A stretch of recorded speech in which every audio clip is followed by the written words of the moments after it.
তুমি একটা সুন্দর প্রশ্ন করেছো আমাকে। আমি গত ৩০শে মে সভাপতি হয়েছি।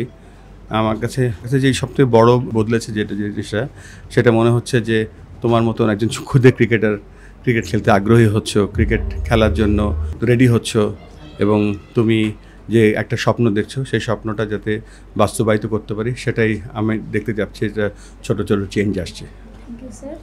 শেষ কবে স্ট্রিট ক্রিকেট খেলেছেন? স্ট্রিট ক্রিকেট তো আমি তো জানো যে এই কাজটা করার আগে আমি এশিয়াতে অন্য দেশে ক্রিকেট উন্নয়ন করতাম, যেখানে ক্রিকেট একেবারে নতুন, মঙ্গোলিয়া, কম্বোডিয়া, চায়না, তারপরে ভুটান। তো ওই সব জায়গায় কিছু কিছু স্ট্রিট ক্রিকেট খেলতে হয়েছে। তবে লাস্ট খেলেছিলাম চীনে। টি-20 না খেলতে পারার আফসোস হয় কিনা? না, একেবারে আফসোস হয় না। টি-20 শুধু এন্টারটেইনিং খেলা, ভালো লাগে দেখতে। তবে আমাদের সময়, আমার এখন বয়স 57 বছর বয়স, আমি আমাদের যেই ফরম্যাটগুলো পার করে এসেছি, 3 দিনের ক্রিকেট, 4 দিনের ক্রিকেট, 50 ওভারের ক্রিকেট, ওতেই আমি হ্যাপি। প্রথম টেস্ট সেঞ্চুরি আসে আপনার ব্যাটে। কত রান করার টার্গেট নিয়ে মাঠে নেমেছিলেন সেদিন?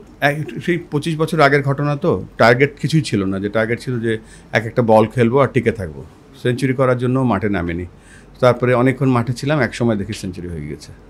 বাংলাদেশের প্রথম জাতীয় টেস্ট দল আর বর্তমানে জাতীয় দলের মধ্যে খেলা হলে কারা জিতবে? এই মুহূর্তে বাংলাদেশ জাতীয় দলে ওই সময় প্রথম টেস্টে যারা খেলেছিল তাদের অ্যাভারেজ বয়স হবে এখন 45 থেকে 50, আর এখন যারা জাতীয় দলে খেলছে তাদের অ্যাভারেজ বয়স হবে 20 থেকে 30।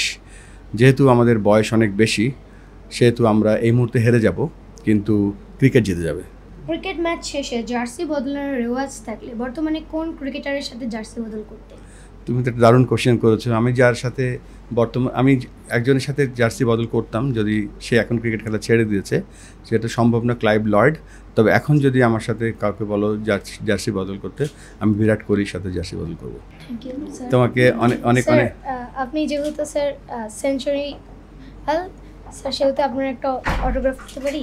হ্যাঁ, অবশ্যই তুমি অটোগ্রাফ পেতে পারো। তার আগে বলছি যে তুমি এত সুন্দর করে আমাকে প্রশ্ন করেছো, তুমি এত সুন্দর করে আমাকে প্রশ্নগুলো যখন করছিলে, তোমার যে কনফিডেন্স দেখেছি, তুমি ইনশাল্লাহ অনেক বড় হয়ে অনেক কিছু করতে পারবে। আল্লাহ তোমার সহায় হোক। কোথায় তোমাকে অটোগ্রাফ দেবো?